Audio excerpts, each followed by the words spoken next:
दोस्तों आज हम बात करने वाले हैं एक ऐसी कॉमन प्रॉब्लम के बारे में जो कि लगभग हर किसी को कभी न कभी फेस करनी पड़ती हैं, जो है मोटापा, खास तौर से पेट जांघों के आसपास जमा हुआ फैट। दोस्तों वैसे तो वेट लूज़ करना अपने आप में एक चैलेंजिंग टास्क है, लेकिन इन एरियाज़ के अंदर जमा हुआ जो फैट होता है इसको कम करना सबसे बड़ा मुश्किल काम होता है। बॉडी फैट को कम करने के लिए लो फैट और लो कार्ब डाइट को फॉलो करना और रेगुलर एक्सरसाइज करना तो ज़रूरी है ही दोस्तों, लेकिन कुछ ऐसी कुदरती चीज़ें भी हमें ऊपर वाले ने दी हैं जो कि इस काम में हमारी और भी ज़्यादा मदद कर सकती हैं। जी हाँ, आज हम बात करने वाले हैं एक ऐसी सिंपल लेकिन बहुत ही पावरफुल होम रेमेडी के बारे में जो कि पूरी तरह से नेचुरल किचन बेस्ड इंग्रेडिएंट्स के ऊपर बेस्ड हैं और आपकी बॉडी में जमा हो चुके इन स्टबबर्न फैट को कम करने में आपकी काफ़ी ज़्यादा मदद कर सकती हैं।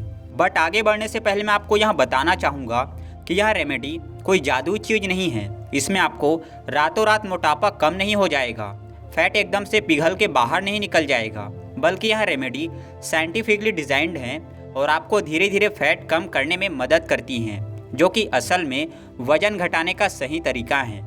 इस रेमेडी के साथ बस अपनी डाइट का और एक्सरसाइज का आप ख्याल रखिएगा और देखिए कि कैसे यहाँ आपकी बॉडी में जमा फैट को कम करने में आपकी हेल्प करती हैं।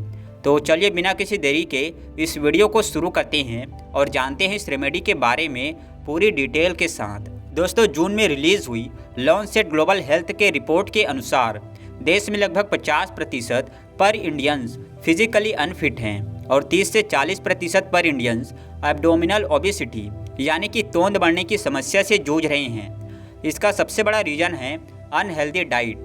जब हम ज़्यादा प्रोसेस्ड फूड, शुगरी ड्रिंक्स और अनहेल्दी फैट्स खाने लग जाते हैं तो यहाँ एक्स्ट्रा कैलोरीज बॉडी में फ़ैट के रूप में स्टोर होने लगती हैं, जो कि ज़्यादातर बेली फैट, वेस्ट फैट और हिप्स के आसपास जमा हुए फैट के रूप में होता है। और इसका दूसरा सबसे बड़ा रीज़न होता है लैक ऑफ एक्सरसाइज, यानी आप ज़्यादा मूवमेंट या फिजिकली एक्टिविटी जब नहीं करते हैं तब भी ऐसा होता है। वर्ल्ड हेल्थ ऑर्गेनाइजेशन का कहना है कि हर एक इंसान को हफ्ते में कम से कम 2.5 से 3 घंटे की मॉडरेट इंटेंसिटी की एक्सरसाइज जरूर करनी चाहिए, जो कि रोज़ाना की लगभग 20 से 25 मिनट की एक्सरसाइज बैठती हैं। लेकिन अफसोस की बात यह है कि हम में से बहुत सारे लोग, in fact majority of the population ऐसी हैं जो कि ऐसा नहीं करते हैं। इससे होता क्या है कि बॉडी में जो कैलोरीज होती हैं वो बर्न नहीं होती हैं और ये एक्स्ट्रा कैलोरीज फैट के रूप में धीरे धीरे स्टोर होती चली जाती हैं। स्टबबर्न फैट की वजह से डायबिटीज़, हार्ट प्रॉब्लम्स और जॉइंट इशू जैसे सीरियस हेल्थ रिस्क भी बढ़ जाते हैं। लेकिन डोंट वेरी दोस्तों, घबराइए मत, क्योंकि आज जो रेमेडी मैं आपको बताने वाला हूँ ये ना सिर्फ आपको इस स्टबबर्न फैट को रिड्यूस करने में मदद करेगी बल्कि आपकी ओवरऑल हेल्थ को भी इम्प्रूव करेगी। तो चलिए पहले इस रेमेडी में यूज़ किए जाने वाले इंग्रेडिएंट्स के बारे में जानते हैं और उसके बाद फिर हम इस रेमेडी को बनाने के बारे में और इसको इस्तेमाल करने के बारे में बात करेंगे। इस रेमेडी के लिए आपको सिर्फ 3 चीज़ें चाहिए: सौंफ, धनिया के बीज और जीरा। दोस्तों इन तीनों इंग्रेडिएंट्स के अपने अपने यूनिक बेनिफिट्स होते हैं जो कि एक साथ मिलके एक पावरफुल कॉम्बिनेशन बनाते हैं। सौंफ हमारे डाइजेशन को इम्प्रूव करती हैं और मेटाबॉलिज्म को तेज करती हैं, जिससे कि आपकी बॉडी ज़्यादा कैलोरीज को बर्न करती हैं और बॉडी में जो एक्स्ट्रा फैट होता है वह जल्दी जल्दी बर्न होने लगता है। इसी के साथ साथ यह ब्लोटिंग और वाटर रिटेंशन को भी कम करती हैं, जो बेली फैट को रिड्यूस करने में आपकी हेल्प करता है। जीरे की बात करें तो यह डाइजेशन को बेहतर बनाता है और बॉडी से टॉक्सिन्स को बाहर निकालता है। जीरे में मौजूद पावरफुल एंटीऑक्सीडेंट्स आपकी बॉडी के मेटाबॉलिज्म को तेज कर देते हैं, एक्टिव कर देते हैं, जिससे कि फैट लॉस में आपको हेल्प मिलती है।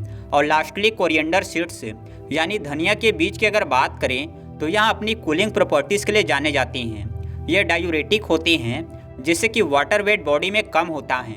ये रेमेडी आपके डाइजेस्टिव सिस्टम को बेहतर बनाती हैं और डाइजेस्टिव एंजाइम्स को एक्टिवेट करती हैं, जिससे कि डाइजेशन बेहतर होता है और ब्लोटिंग कम होती हैं, जिससे अल्टीमेटली आपका पेट ज़्यादा फ्लैट और कंफर्टेबल दिखने लगता है।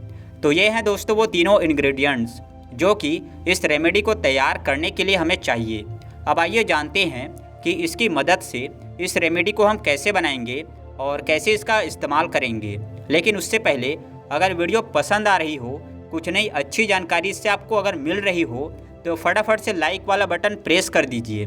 चैनल पर नए हैं, पहली बार वीडियो देख रहे हैं, तो चैनल को सब्सक्राइब भी कर दीजिए। इस रेमेडी को बनाने के लिए सबसे पहले दोस्तों आपको तीनों इंग्रेडिएंट्स को यानी सौंफ, जीरा और धनिया के बीज को बराबर बराबर क्वांटिटी में लेना है। फॉर एग्जाम्पल, अगर आप 100 ग्राम सौंफ को ले रहे हैं तो उतनी ही क्वांटिटी में आप जीरे को भी ले लीजिए, उतनी ही क्वांटिटी में धनिया के बीज को आप ले लीजिए। अब इन तीनों चीज़ों को आप आपस में मिक्स करके एक एयर टाइट कंटेनर के अंदर स्टोर कर लीजिए। और जब भी कभी आपको यह रेमेडी लेनी हो तो बस इस मिक्सचर में से आप 1 टेबल स्पून निकाल लीजिए, इसको और 1 गिलास पानी के अंदर डाल दीजिए। फिर इस पानी को आप अच्छी तरीके से 10 मिनट तक हल्की आंच पर उबाल के पकाइए, ताकि इन सीड्स के सभी एक्टिव कंपाउंड्स पानी के अंदर रिलीज हो जाए। इसके बाद आप इस चाय को, इस काढ़े को अच्छी तरीके से छान लीजिए और फिर गरम गरम इसको आप पी लीजिए। ये जो नुस्खा है यह आपको दिन में 1 या 2 बार पीना होता है और इसमें किसी भी तरह का मीठा जैसे कि गुड़, चीनी या शहद या मिश्री आपको नहीं मिलानी है। बेस्ट रिजल्ट्स के लिए इस टी को आप सुबह खाली पेट और शाम को खाना खाने के बाद पीजिए। रेगुलर इस टी को अपने रूटीन के अंदर इंक्लूड करने से आपको वेट लॉस के साथ साथ ओवरऑल हेल्थ में भी काफ़ी अच्छा इंप्रूवमेंट देखने को मिलेगा। दोस्तों वैसे तो यहाँ रेमेडी नेचुरल इंग्रेडिएंट्स से बनाई जाती हैं, लेकिन कुछ केसेस में आपको इसका इस्तेमाल करने से बचना चाहिए।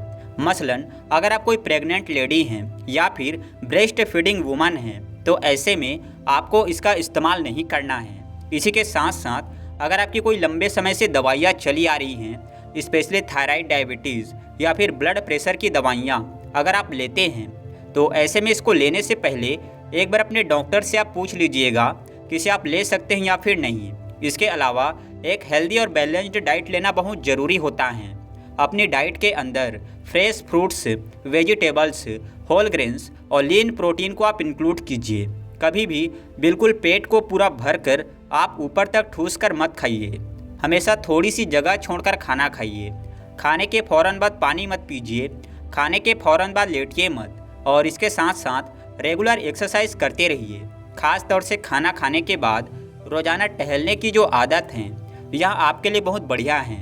इसके अलावा पूरे दिन खूब सारा पानी पीजिए, 7-8 घंटे की रोज़ाना नींद लीजिए और देखिए कैसे चमत्कार के साथ आपका वजन धीरे धीरे कम होने लगता है। तो दोस्तों यह वीडियो अगर पसंद आई हो तो लाइक कीजिए, चैनल पर नए हैं तो सब्सक्राइब कीजिए। मन में कोई सवाल हैं तो कमेंट में पूछ लीजिए। हंसते रहिए, मुस्कुराते रहिए, रोज़ कुछ न कुछ नया सीखते रहिए, ताकि आप हमेशा स्वस्थ रहें।